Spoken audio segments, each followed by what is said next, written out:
एक गांव में सफेद रंग की एक गाय थी। उसका नाम था गंगा। गंगा अपने मालिक रामू के साथ रहती थी। रामू गाय को बहुत लाड करता था। गाय बहुत दिनों से रामू के साथ रहती थी।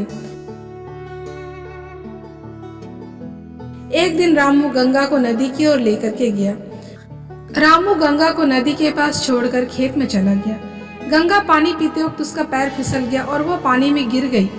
जैसे वो पानी में गिरी, वो निकलने की कोशिश करने लगी, लेकिन उसके शरीर पे इतने सारे जोक लटक गए, बहुत सारे लीचेस लटक गए। गंगा चिल्लाती रही, कराती रही। गंगा अपनी पीठ हिलाकर लीचेस को हटाने की कोशिश करती, लेकिन वो नहीं हट रहे थे। रामू दौड़ता हुआ गंगा की ओर आया और वह लीचेस निकालने की कोशिश करने लगा। बहुत सारे जोक होने के कारण रामू सारे जोक को नहीं निकाल पाया। उसे बूढ़ी माँ की बात याद आई, जो कि बचपन में उसे कहानी सुनाया करती थी।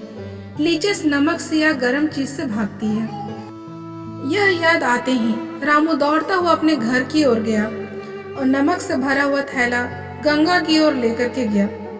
रामू बहुत तेजी से दौड़ रहा था थैला लेकर। वह गंगा के पास गया और नमक छिड़कने लगा। सभी लीचेस भाग गई। गंगा काफी सुस्त और कमजोर हो चुकी थी। किसी तरीके से वह पानी से निकलकर अपने घर की ओर गई। वहां पे रामू ने उसे बहुत अच्छे से देखभाल किया, उसे हल्दी लगाया और उसका काफी अच्छे से ख्याल रखा। बहुत ही जल्द गंगा पहले जैसे ठीक हो गई। रामू अब उसका और पहले से ज्यादा ख्याल रखता और दोनों अब अच्छे से रहने लगे।